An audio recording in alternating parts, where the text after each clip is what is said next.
Hey, it's Alan, and I just wanted to let you know that you can now listen to the ongoing history of new music early and ad-free on Amazon Music, included with Prime. There are some people who just can't get along. It could be the result of politics, religion, philosophies, property, honor, a personal slight, a perceived insult, or a million things, really. One of the most famous feuds in history might be the Hatfield and the McCoys, who fought each other along the border between Kentucky and West Virginia in the late 1800s. It started over a hog, a pig. Did it belong to Floyd Hatfield or Randolph McCoy? In the end, more than a dozen people were killed on both sides of this feud, largely over this pig. Here's something a little more relatable. German brothers Adolf and Rudolf Dassler co-founded a shoe company in their mother's basement. When U.S. sprinter Jesse Owens used their shoes for the 1936 Berlin Olympics, sales blew up. But the brothers couldn't deal with the success and kept fighting and fighting and fighting. Finally, in 1948, they just couldn't take it anymore, and the company split in two. Adolf called his company Adidas, and Rudolf named his Puma. Oh, here's a good one. R2-D2 and C-3PO, from Star Wars, never really liked each other. Anthony Daniels, the guy inside the gold C-3PO suit, was a classically trained actor and never really liked the fact that he had to play this robot. Meanwhile, Kenny Baker, the little guy inside R2-D2, was a circus performer. Daniels never ever let Baker forget that he would never be in the same league as him. That is just one of the many different feuds to be found in the performing arts. When artistic types have a beef, it can get very, very weird. The Beatles versus the Stones, although that was a manufactured fight. They were actually very good friends. But after the Beatles broke up, Paul and John scrapped a lot in the media. There's Ray and Dave Davies and the Kinks, so no love lost there. David Gilmour versus Roger Waters and Pink Floyd. Brian Love and Mike Wilson and the Beach Boys. And think of all the rap beefs. Biggie versus Tupac, Kanye versus Drake, Nas versus Jay-Z. That list is endless. But what about some contemporary rock feuds, fights that have happened over the last, let's say, couple of decades? Well, thanks for asking, because here they come. This is the Ongoing History of New Music podcast with Alan Cross. Hello again, I'm Alan Cross, and there's going to be a whole lot of fighting going on with this episode. Feuds and beefs and disses have been going on in music forever. It's always been part of the landscape, given that arguments between musicians are super common. I mean, let's think Mozart and Salieri. With this program, we're going to highlight some of the more interesting ones from the last 40, 45 years or so, beginning with what must rank as one of the most awkward intra-band relationships of all time. Joey Ramone was a liberal sort of dude with sympathies for hippie types and those with progressive outlooks on life. Guitars, Joey Ramone hated hippies. He was about as conservative as it got when it came to politics. When Ronald Reagan came along, Johnny was all in, while Joey hated everything about Reagan. But they managed to come together in a band and found common ground over music. In 1976, just as the Ramones were starting to become known, Joey met a young 16-year-old fan named Linda Danielle. She was from Queens. They met at CBGB, the punk club where the Ramones were practically the house band for a while. A couple of years later, Joey and Linda met up again in Los Angeles, and this is when they hooked up. Joey and Linda were a couple, and soon she was joining the Ramones in their van as they moved from gig to gig. This did not sit well with Johnny, who insisted that she sit in the very back row of the van. This went on for about a year. And slowly, Linda and Johnny discovered that they actually had a lot in common. Neither of them drank. Neither of them did drugs. She liked to cook, and Johnny liked home-cooked meals. And so Johnny started having dinner with Joey and Linda, even though he and Joey didn't really like each other. Before long, they became best friends. I'm speaking of Linda and Joey here. Linda was a nice antidote to the alcoholic woman that Johnny was dating at the time. Eventually, though, back to Joey, he and Linda decided to get engaged. But when Joey's mom insisted that he buy a cheaper ring than what Linda wanted, things got rough. They had their first fights. And somewhere along the line, Johnny realized that he was in love with Linda. Johnny made his intentions known and intimidated Joey with his presence and obvious intentions.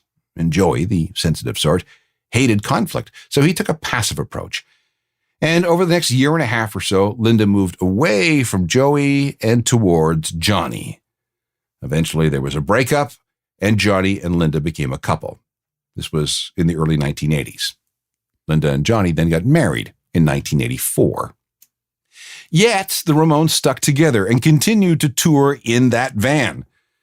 Joey didn't speak to Linda again until 1993, and Joey and Johnny almost never spoke again right up until the time the band broke up in 1996. Imagine riding in that van. It was a quiet feud that put the business of the band before any personal situations between two key members. But the feelings were so intense that even as Joey lay dying in a hospital bed in early 2000, he never got a call from Johnny, and Johnny never went to the funeral. I quote, "I was in California," said Johnny. "I wasn't going to travel all the way to New York, but I wouldn't have gone anyway. I wouldn't want him coming to my funeral, and I wouldn't want to hear from him if I were dying. I'd only want to see my friends. Let me die and leave me alone." Now that you know the story, this song from 1982, written by Joey just as the girlfriend issues were getting weird, makes a whole lot more sense.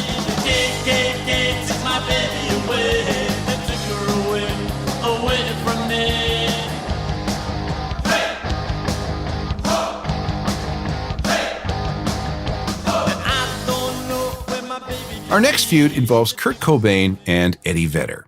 What's their problem? The two bands were in competition to be the biggest grunge band of the early 1990s. Kurt may have started it by jawing about how he didn't like Pearl Jam. He considered them careerist and not true to any punk rock or alternative roots. Kurt thought that Pearl Jam was way too commercial, way too corporate, and appealed way too much to jocks. Kurt hated jocks. However, Kurt also claimed that he liked Eddie and that he, did seem like a good person. A couple of things. First, both bands were struggling with the fact that they'd become tremendously popular and successful. They did not know how to deal with their fame and their newfound power. In 1993, Kurt said this to Rolling Stone: "There never was a feud. I slagged them off because I didn't like their band. It was my fault. I should have been slagging off the record company instead of them. They were marketed, not probably against their will, but without them realizing that they were being pushed into the grunge bandwagon." For Eddie's part, he now agrees that Kurt was probably right about what was happening to Pearl Jam at the time. Second, a lot of this feud was the invention of the media coverage of the day. Quotes from members of both bands were taken out of context and mashed up together in a story to make it look like there was a bitter rivalry when there really wasn't much of a thing going on at all. But it did make for some very interesting gossip for a while.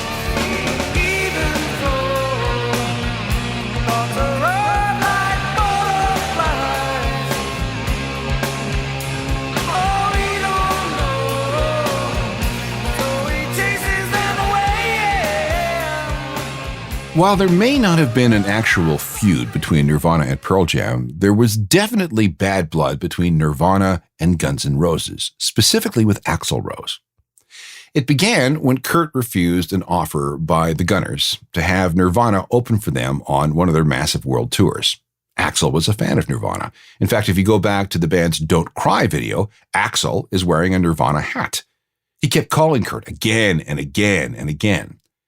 At the time, Guns N' Roses was the biggest rock band in the world. Too big for Kurt, though, who was concerned that being seen cozying up to them would be perceived as a sellout. He was quoted as saying things like, "We're not your typical Guns N' Roses type of band that has absolutely nothing to say, and rebellion is standing up to people like Guns N' Roses." Axl started calling Kurt and Courtney junkies, claiming that their daughter had been born with birth defects because of their drug use. Axl felt insulted and snubbed. And this boiled over to an altercation backstage at the 1992 MTV Music Video Awards between Axl, Kurt, and Courtney Love. Axl said something to Kurt about keeping his woman in line, although I don't think he used those words. Anyway, it didn't go down well. And meanwhile, Nirvana bass player Chris Novoselic and Gunners bass player Duff McKagan were yelling at each other about something. In late 1992, Kurt gave an interview with this quote: "Axl is a sexist and a racist and a homophobe, and you can't be on his side and be on our side. I'm sorry I have to divide this up like this, but it's something you can't ignore. And besides, they can't write good music. This back and forth continued until a few days before Kurt died.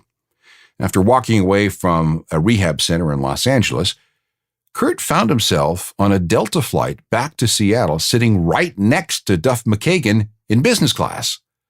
They had a nice chat, and Duff even offered Kurt a ride home from the airport, but before he had a chance to get in the car, Kurt vanished, and before long, he was dead. Since then, everybody has made up. In fact, back in 2016, when Axl had a broken bone in his foot, he borrowed Dave Grohl's Throne, the one he used to tour when Dave broke his leg. But let's go back to the 1992 MTV Music Video Awards. Nirvana's performance came after the backstage confrontation where things got super weird. Now, hold on to the very end when Dave Grohl comes to the mic and taunts Axl from the stage on live TV.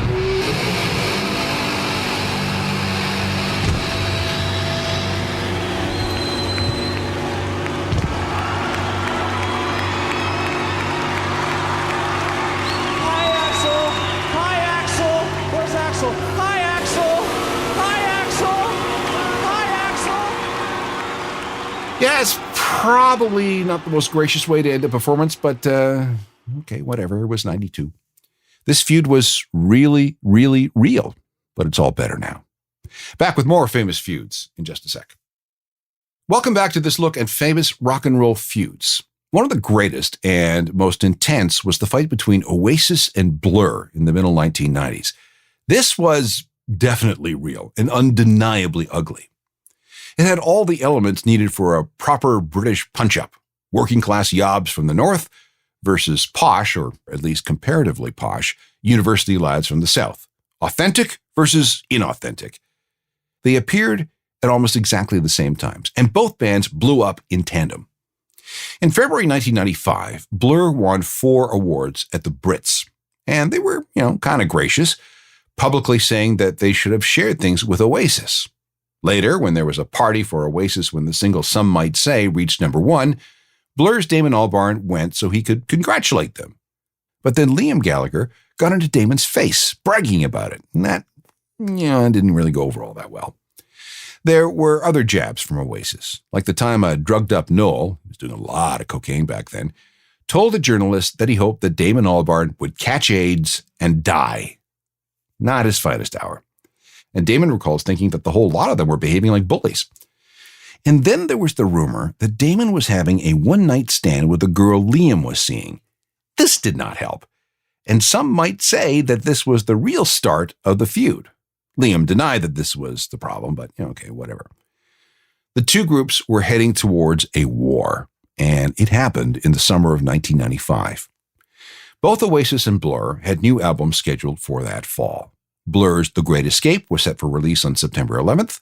What's the Story Morning Glory from Oasis would come out October 2nd. Okay, no problem. There was more than enough space between the two albums so that each group could have their number 1 record. The problem lay with the release of the first singles from each album. Oasis announced that Roll With It would be released on August 14th, 1995. But then Blur announced that they too would release a single called Country House on that very same day. There could only be one number 1 debut record that week, and thus the battle of Britpop commenced. The whole country got wrapped up in the fight. Bookies were laying 6-4 odds that Oasis would win. Even the mainstream media covered the story. Two of Britain's most popular pop groups have begun the biggest chart war in 30 years. The Manchester band Oasis and their arch rivals Blur released new singles today, each hoping to reach the number 1 spot next week. When all the record sales were tallied up and the results were released on August 20th, 1995, the winner was Blur. 274,000 copies to 216,000 copies, a 58,000 unit margin of victory. They claimed the number 1 spot and got to appear on Top of the Pops. Bass player Alex James wore a torn-up Oasis t-shirt for the event. In the end, however, the overall winner was Oasis. What's the Story Morning Glory became a massive global hit, selling close to 25 million copies. The Great Escape sold a little more than a tenth of that. At the 1995 Brit Awards, Oasis won 3 trophies and Blur got none. The animosity continued for years afterward. It wasn't until Oasis broke up in 2009 that things began to thaw. Age has mellowed both Noel and Damon to the point where they've performed together on stage. They never talk about the past, but both recognize that they went through the same sort of madness in the 1990s.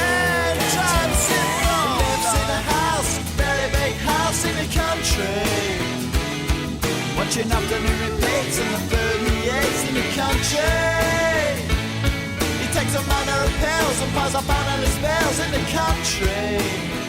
Oh, it's like an animal. Let's move on to another feud, and this one, honestly, probably didn't really exist. It's another example of how the British music media invents controversies so they had something to write about. This war goes back to the 1980s, when both The Cure and The Smiths were young bands.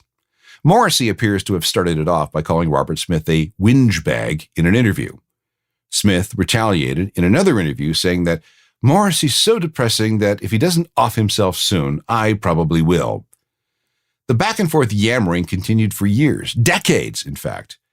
But it really wasn't much more than that. A petty feud, as Robert Smith calls it.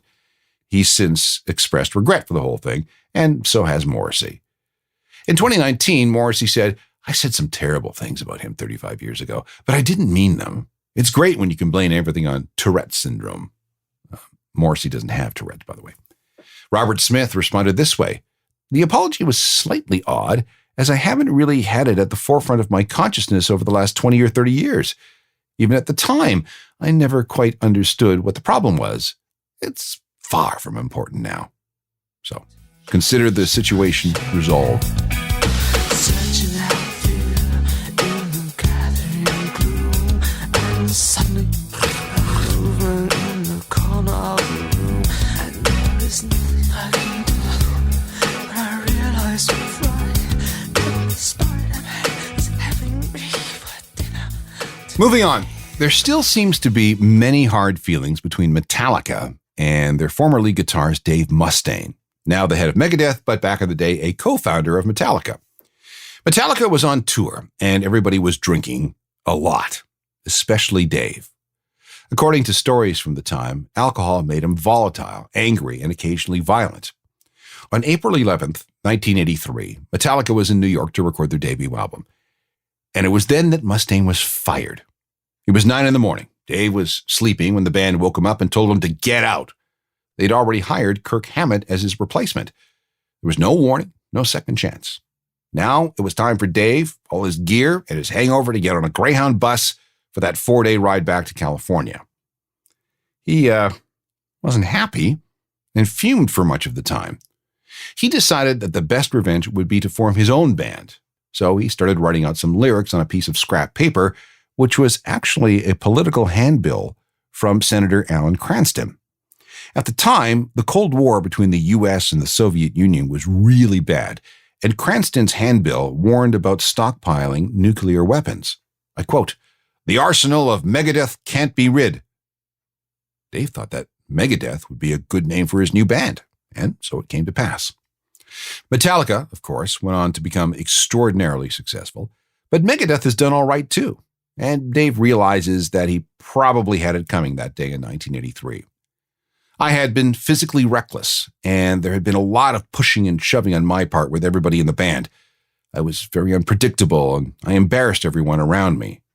He just wishes that he had some kind of warning and maybe a way to fix things instead of getting fired. Even then, it took him another 5 years to start getting cleaned up. By the way, the lyrics to the song he scribbled on that handbill eventually became the song called "Set the World Afire."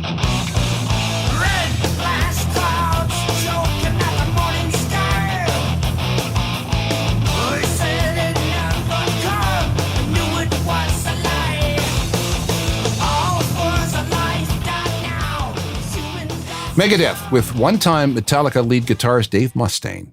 That feud went on for a long time, and somehow I still get the impression that there's some bad blood there. If you watch the 2004 Metallica documentary, Some Kind of Monster, you can see a confrontation between Dave and drummer Lars Ulrich. Nothing was solved, and for the next 10 years, there was a lot of back and forthing between the two. Most of these issues have since been mostly resolved, But again, you still get the feeling that the tension will never really go away. I have a few more feuds that need exploring, including the beef Jack White seems to have with the Black Keys. If there are two people who will probably never ever really get along, it's Courtney Love and Dave Grohl. This goes all the way back to when Courtney decided that she was going to be Kurt's boyfriend. They were formally introduced at a concert in 1991, just as Nirvana was recording Nevermind. Things got intense real fast, and by February 1992, they were married. The first evidence I can find of some kind of bad blood was an interview Dave gave in 1999, a few years after the Foo Fighters got going. When asked what his favorite Hole song was, he replied, "Teenage Whore," because that's the one I know Courtney actually wrote. It got ugly real fast, with Courtney going after Dave in the media over various legal disputes involving Nirvana and the band's music. She said that Dave was sexually obsessed with Kurt, and the only reason he hired Taylor Hawkins as the Foo's drummer was because he looked so much like Kurt. And then there was the time she accused Dave of hitting on Frances, Kurt and Courtney's daughter. Such stuff went on for about 15 years and only intensified after social media became a thing. There seemed to be some kind of public reconciliation when they hugged it out at the 2014 Rock and Roll Hall of Fame ceremony. That's when Nirvana was inducted. But there's still tension there. Courtney has said several times that Dave's reputation as the nicest guy in rock is a sham. She once said that to my face, too. There was a blow-up in the summer of 2021 when she posted something pretty incendiary about Dave and former Flame Trent Reznor on Instagram. But not only was that post deleted, an apology followed. I quote, "I need to apologize for my recent post. It was insensitive and it was wrong. No matter how I feel, there are real people behind my words, and I need to learn better to be more responsible with my words. I am truly sorry for those I've hurt, and I will do better." Does that sound like Courtney? When you allege child abuse, someone has to do something. Meanwhile, both Dave and Trent have kept quiet about the whole thing. No comments, no reactions. She asking for it? Was she asking nice? If she was asking for it, did she ask you twice? Was she asking for it? To end things off, there are a couple of feuds involving Jack White that we need to talk about. Jack can be a very intense sort of guy. No surprise there, really. An attribute that can cause problems. He has a history of feuds, so let's go through some of them. 2002, Ryan Adams covers several White Stripes songs but changed some of the lyrics. Jack attacked Adams in the press for this, and things went on for a while before Adams said some nice things about the White Stripes, and the whole thing kind of disappeared. Back in December 2003, there was an altercation between Jack and Jason Stolzheimer of another Detroit band called the Von Bondies. This happened at a club called the Magic Stick, where Jason was at a record release party for another band. The story is that Jack tried to speak with Jason, but was brushed off. Some say Jack pinned Jason against the speaker stacks and started yelling. And when Jason refused to take the bait, Jack was enraged and allegedly threw Jason to the ground and punched him in the face 7 times. And then spat on him. It took several people to pull Jack away. This is pretty weird since Jack had helped the Von Bondies in the past, producing an album for them and inviting the band to open for the White Stripes. In the end, Jack pleaded guilty to aggravated assault. He was fined $750 and told to take an anger management course. You remember the Von Bondies from this song, right? It was used all over television and video games for a while.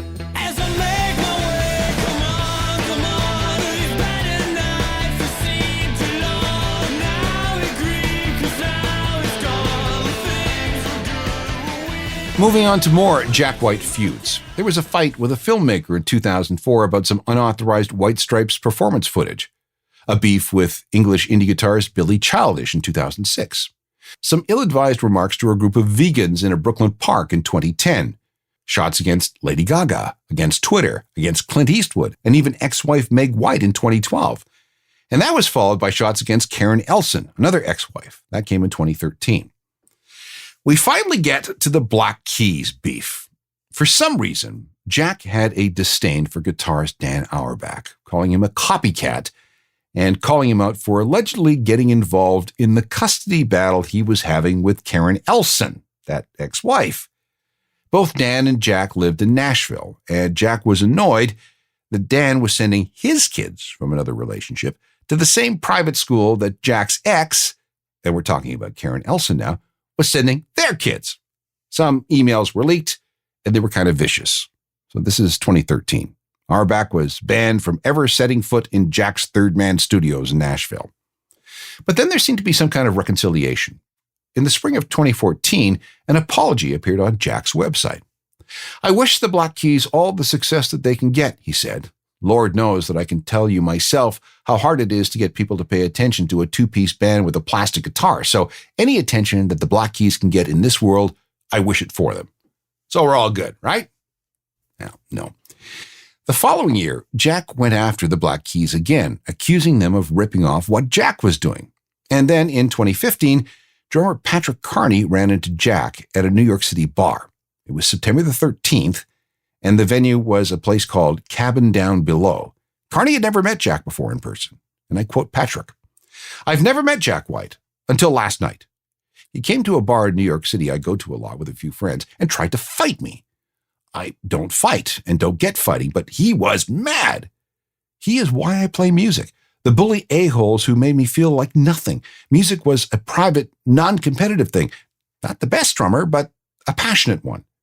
But anyway, Jack White, a 40-year-old bully, tried to fight the 35-year-old nerd. It might get loud, but it might also get really, really sad and pathetic.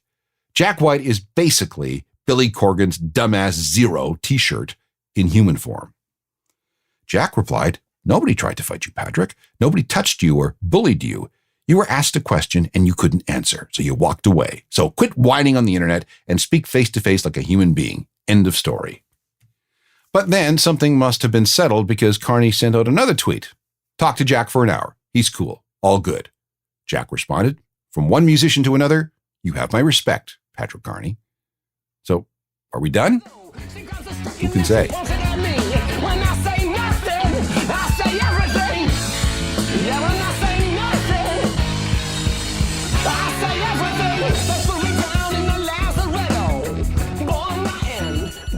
Here are a few more rock beefs from the last 30 years. Trent Reznor versus Marilyn Manson. They used to be good buddies, but it appears that Manson got way too weird and sick for Trent's liking. They are mortal enemies now. Courtney Love versus Billy Corgan. For a while in the early 90s, there was something of a love triangle going on that also included Kurt Cobain. When Kurt died, Courtney and Billy got back together for a while, and then they broke up. And they got back together for 2 years beginning in 2006. There were some hard feelings amongst all that, but things have settled down. And then there's the most violent rock feud of them all, involving the black metal band Mayhem. Two members, Varg Vikernes and Euronymous, argued over what to do with the pieces of skull blown off when bandmate Dead, seriously, that was his name, Dead, committed suicide. Euronymous wanted to make a necklace out of the fragments and then blow up a cathedral in Dead's honor. Varg didn't think either idea was very good and became convinced that Euronymous was plotting to kill him. So Varg stabbed Euronymous 23 times. He was arrested and sent to prison. Beat that for a band feud. Certainly makes Liam and Noel, which is another story entirely, seem like a disagreement at a tea party. Anyway, that seems like a good place to end. Remember that all ongoing history radio programs are available as convenient podcasts. Just download and go from any podcast platform you choose. More music news and information daily at my website, ajournalofmusicalthings.com. Make sure you get the free daily newsletter, too. We can meet up on Facebook, Twitter, Instagram, and TikTok, and all email can go to alan@alancross.ca. Technical productions by Rob Johnston. We'll talk to you next time. I'm Alan Cross. You've been listening to the Ongoing History of New Music podcast with Alan Cross. Subscribe to the podcast through iTunes, Google Play, Stitcher, Spotify, and everywhere you find your favorite podcasts.